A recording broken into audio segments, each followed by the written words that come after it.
Fight fans joining us now. Special guest, friend to the room, one of our favorite people in the world, Laila Ali. What's up, champ? What's going on? How you fellas doing? Great, thank you. Phenomenal. Great to see you. It's been a long time, and it's only right for us to chop it up with our girl after a big weekend of female boxing this past weekend where two women became undisputed. Serrano became the first ever Puerto Rican to be undisputed, male or female, so she's very proud about that. And I'm gonna be honest, Laila, I'm not saying this because you're here, but that excitement that you brought to the sport, and I'm not saying Clarissa, she's super excited as well, but that night being there at the Garden, the last time I felt that excitement from women's boxing was when you were in the ring. Watching it from home, what was your level of entertainment? Like how entertained you were watching that co-main event and main event? I was elated. I mean, I was so excited to see women's boxing get to the level that it is. I love that Eddie Hearn has really been intentional about getting behind it and promoting these women. I've always said, for years, I've been saying that women's boxing is going to take more fighters. When I was fighting, people just knew my name. I was like, that's not going to carry the sport. We need to make exciting matchups. When you know the fighters and you know what skills they're bringing to the ring, you can kind of start imagining what kind of matchup it's going to be. That's what makes it exciting. Right. I'm just so happy for these girls that there's so much to talk about, that there's so many opportunities for them, so they have the platform now. You got social media. I didn't have that back in the day. Right. So I think that the sky's the limit. Yeah, I'm not good at brown nosing like Ox, so I'm not gonna act like I watched your fights. I had to watch all your fights after the fact, because I really wasn't into women's boxing. I got to be truthful. I only knew Christy Martin, and that was it. But after the fact, I see how skillful you were. No, but I want to know something, because think about this. A lot of guys, every fighter in the world looks up to Muhammad Ali, and it's crazy how the best fighter in the world, Katie Taylor, one of the best, at least the top two, wears your shirt and says that you're that inspiration. So it's so crazy that you didn't just take your father's name and ride it. You actually became that inspiration for women. How does that feel? It feels Talk good. about brown nosing. Nah, but that's real. Oh man, I guess you got me, but that's real deal though. Stop that right now, okay? Fact, right? Hold on. Let me get this off my nose. No doubt. No question. I think he did a better job with the brown nosing, but that's all. But that was what I said was true though. You was acting like you was really watching her face though. No, I was. Listen. The thing is this. When I was boxing, I was never focused on trying to be like my dad. I purposely said publicly, I'm not trying to be like my dad. And I'm glad that I had wherewithal to know that I need to lay that foundation from the beginning. Like I had to focus on my career. I wasn't focused on uplifting women's boxing. I was focused on being the best that I could be. I had a lot on my plate. I had a lot of pressure on me, and I really was in love with the sport. And I did the best that I absolutely could do. And I had amazing trainers. I had wonderful opportunities. With that came a lot of responsibility. Right. So I know that, I inspired girls along the way for them to be able to get a glimpse of what it could be. Yeah. But then in the back of their mind, it's like, oh, but she's Muhammad Ali's daughter. I'm not going to have the opportunities that she has, right? And I've always said, some people are like, well, if your name was Laila Ali, I'm like, but my name is Laila Ali. So let's just throw that to the side. But, I think that now that platform is there for these girls. I've seen lots of talented fighters over the years. I'm not going to act like, there's always been some wild ones. You know what I'm saying? I saw some of that, look at Cruz. She was fighting kind of wild. Right. So that definitely became, like, that was the only girl that anyone ever saw. Like, I actually was watching the fight and I had some guests over that aren't really boxing fans. They were I was kind of like, oh, this is going to be a good fight. When it came on, I was like, oh. And I had to say, like, there's different levels, there's different skill sets, the same that there is in men's boxing, right? Yes. But people a lot of times try to make it like all the girls from back in the day just couldn't fight, and that's not true. We had a lot of girls who had really good skills, but they didn't really get the opportunities, to fight on the main stage. So I say all that to say that, yes, I'm excited and happy that I've inspired some girls like Katie, is a fan, and I'm a big fan of Katie. Yeah. She's just like all that and then some to me. She's an amazing fighter, an amazing person, and I really want to see her go far, as I do with all these other girls. But yeah, I think that we're all going to be a piece of the puzzle. You know what I mean? And nobody's more important than anybody else. I had the last name to put me, you know, on an international level, and I've been able to, you know, parlay out of boxing, but it takes more than just a name, as you know. We had your nephew on a few days ago, and he's coming off a big win. Nico said that, I asked him any advice that you ever gave him that was valuable, and he said that you told him that whenever he goes out there, whoever he's fighting, they're going to be at their best, because they're fighting an Ali. So expect your opponent to be the best they've ever been, because they have something to prove. I'm fighting an Ali. I'm gonna beat an Ali, and that was very interesting to me. What do you think about him so far with what he's done and Top Rank has done with his career? I think he's doing really well. You know, Nico and I, obviously I don't have anything to do with his career, and you know, frankly, we're not super close, but at the same time, I wish him well. And I've told him, you know, if you ever need anything, let me know. I'm not the type of person who's gonna press myself on you, but I'm glad that he remembered that piece of advice that I gave him, because that there's a lot more fights out there for him. There's a lot of guys out there who've been doing it longer than him and who are just like gonna be ready to take his head off. And you know, you gotta have that dog in you, is what I'm saying at the end of the day. You gotta have that dog in you, and you definitely cannot go off of, because it's happened to me. I remember I fought a girl named Kendra Linhart. I mean, this fraud was big. I'm a big chick and I'm proud of it, but she was bigger and stronger than me physically. And she just fought really wild, which makes it tough. You know, it makes it tough when you're in there with someone strong and wild who's coming to win. But I kind of watched tape on her, and I just, you know, so I was like, okay, I got this. And I got in there. She fought me way harder than she fought anybody else, because that was her moment. So, you know, sometimes you need that extra motivation to train at your best and to get your rest and to eat right and be consistent and get in there and feel like you're really fighting for something. And, you know, that's the same thing that will happen to him. So, you know, he's being moved along slowly, which is good. Right.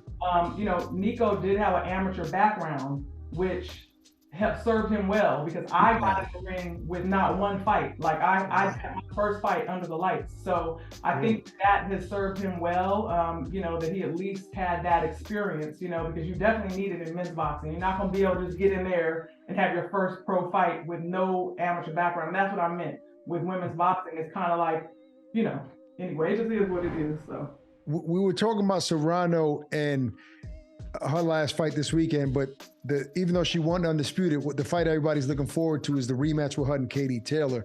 I don't know how much you know about Jake Paul, Laila, but some people, you know, he gets a lot of hate because he's getting a lot of attention with only 7 fights, and many are not happy about him being in the sport, but he is and has been an advocate for women's boxing and better pay. He represents Amanda Serrano, and he's been on a campaign for the longest. Eddie Hearn as well is supporting women's boxing.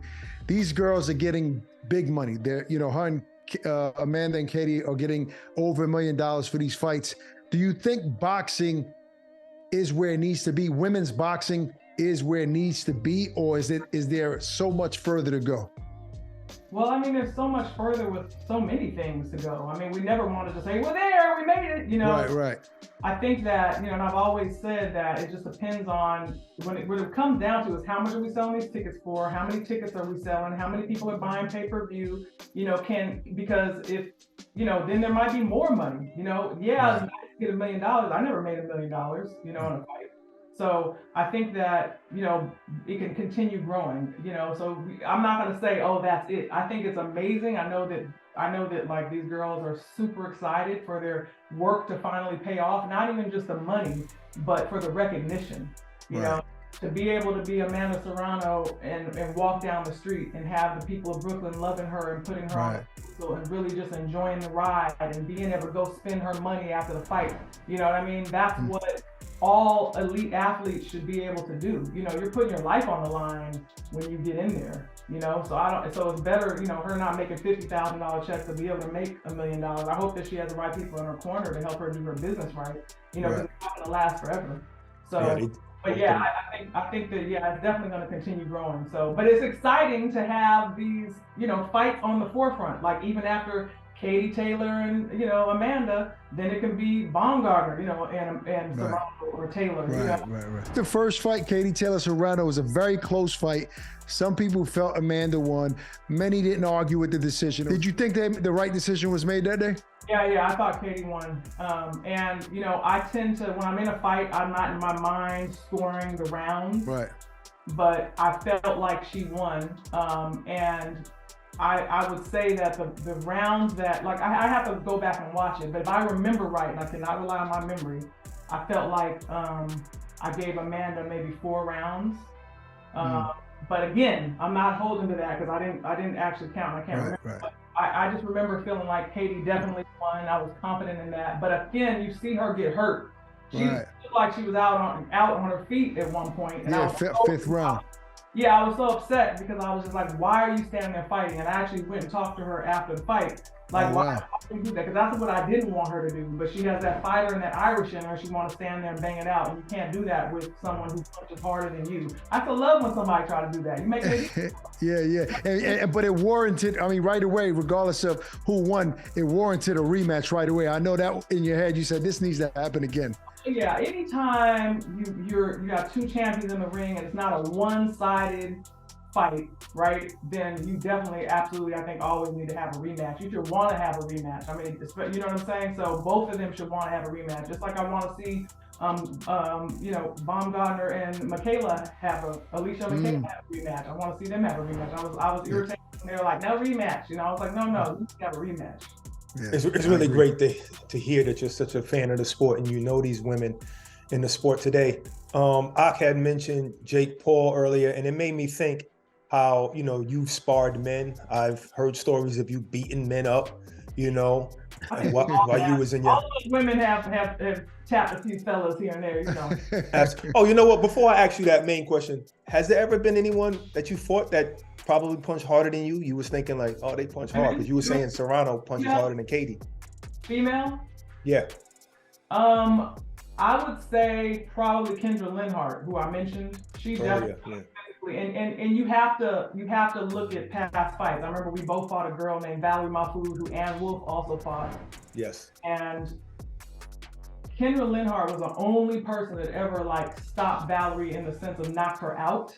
Where I stopped her, what I used to call a beat down, with a barrage of punches, right? Because I won't throw as hard as I can until I really have you hurt. So I never even got to that point to where I could do that. I beat her with my combinations, but she actually stopped her with one shot. And Ann Wolf went the distance with her twice, got knocked out by her once.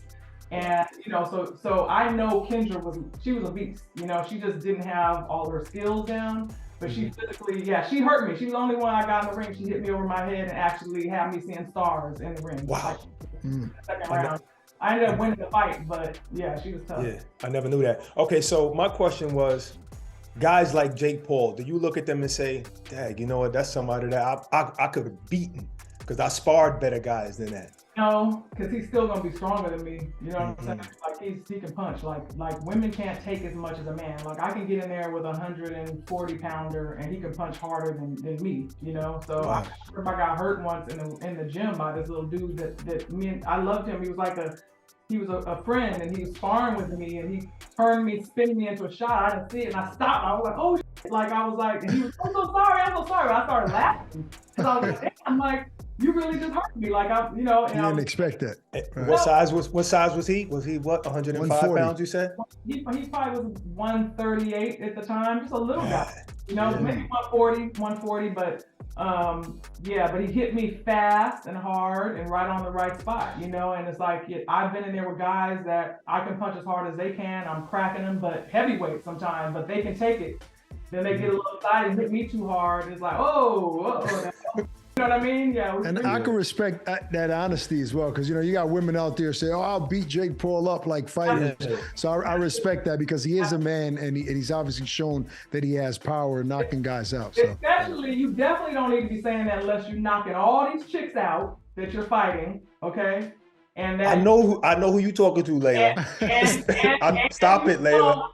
And no, I'm just saying, when you're talking about any man, you better be laying out all the chicks that get in front of you, okay? And you better have never been dropped, never shown that you show that you can take a punch. Because if you can't handle these women like that, what makes you think you're gonna get in there and handle a man? Like, we gotta. You spicy right now, Laila. You spicy. Spicy like those spices. And speaking of them spices, Laila, right can now. your boy get a new pack of spices? Because they ran out. I love Laila. Yo, bro, buy the spices like I do. Like, what's your problem, bro? I have purchased some. I have. It's just, when you know someone and you can get it, it just feels good to get it. Doesn't it feel good? Am I wrong? Nah. Don't ask me for none of my products. You better buy it. Wait. I'm gonna tell you this though. This I'm not giving you free. So I'm working on this belt. For your lady friends. Oh, the butterfly. Yes. That's dope. So what are you calling the brand?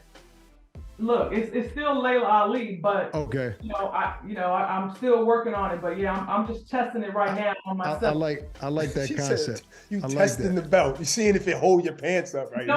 No. I'm testing it because there's a finish on the butterfly. You want to make sure it's not going to rub off. You want to make sure that right. You see what I'm saying? Making sure the concept works. How many businesses do you have? In terms of like the brand? Yeah, like just all of the stuff that you're involved in. Exactly. Well, I have Laila Ali Home Decor, which is actually in partnership with At Home, which is a national retailer. Oh, wow. So yeah. They're, they have my home decor stuff and they really handle all of that, But in terms of my brand, I have nutrition products, I have skincare products, I have my spice blends, this is the belt, I have an apparel line. So, and then on my website, of course, I also have my boxing paraphernalia, which is all proceeds go to charity. That's just my way of kind of giving back. I've always been an entrepreneur, so, but. Are we going to see you cooking on TV again soon? Are you done with that? I don't know. When I moved to Georgia, I said, I just may not do TV anymore. So there's just so much going on with COVID and all that kind of stuff, and stuff that I'm not going to that I don't want to agree to do. And, if I can't do things my way, I'm not going to do it at all. So it really just depends. We just have to see. But what I do mainly outside of my brands is I do a lot of speaking. So when I'm traveling, I'm usually traveling for corporate speaking engagements. Speaking events. Which is one of my biggest businesses. Well, look, I mean, it's always a pleasure chopping it up with you. Maybe we'll get you to go to Ireland for the rematch of Katie Taylor, Amanda Serrano, May 20th. I'm so excited for that fight, and like I said, I'm excited for all of these ladies. I see so much talent and so much room for improvement at the same time. Just like I saw in myself, I never got to get as good as I wanted to get. And I have my own regrets about certain things and boxing. That I just hope they don't make some of the same mistakes that I made and just regrets like what? Is it the Ann Wolf thing or what? No, I regret not having a rematch with Jackie Frazier. Oh, right. And I couldn't do nothing about it. I did everything to try to fight that girl. So I couldn't do anything about that. I lost a lot of sleep over that, as you know. But we actually saw each other and made amends. Yes, I saw that at the Hall of Fame. We had a conversation.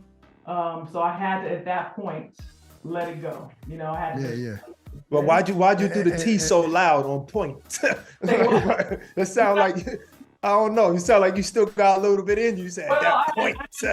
I had to let it go. I had to let it go. And I guess your father led by example, because him and Joe finally pieced their quarrel up. To my understanding. They got to fight. That's different. They got to fight. Right. That's a good point. But I'm saying when it was all said and done, we've heard so many stories about them two sitting courtside at the game and kind of squashing that beef. So to answer what you were asking, Barack, so I regret not fighting Jackie again. Yes. Because that was a great fight. We battled it out. She wanted to fight again. I would not do the rematch. It was me that said no.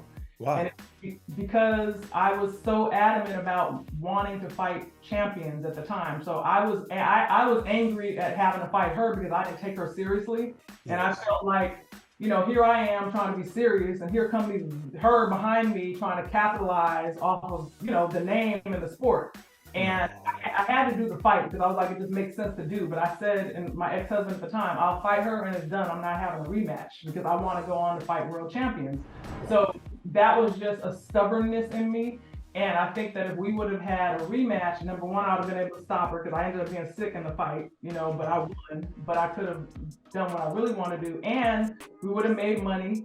We would have, it would have been an even bigger fight because the first fight was so exciting. So that's a big regret of mine. And, I just hope, that's why I said, and again, she wasn't a champion. So when I said that, you take someone's title, you definitely should have a rematch. It wasn't that situation, but it should have happened, and I regret that. Listen, Laila, always a pleasure chopping it up with you. Next time you in New York, hit us up so we can link up. Thank you as always. Thank you for having me on. You guys, all right, peace and love. Keep up the great work, especially you. I'm just joking. I knew you was gonna say that. Thank you, Laila. Much love. Take care, sis. Introducing the new DAZN Boxing Show podcast. No matter the time or the place, getting your boxing content has become easier than ever. Tune in as we give you exclusive insights, predictions, fight night recaps, and more alongside the biggest names in the game. All for free. Available globally every Thursday across all audio streaming platforms and with new episodes dropping weekly to give you the latest news. Just type in the DAZN Boxing Show podcast, listen in, and enjoy.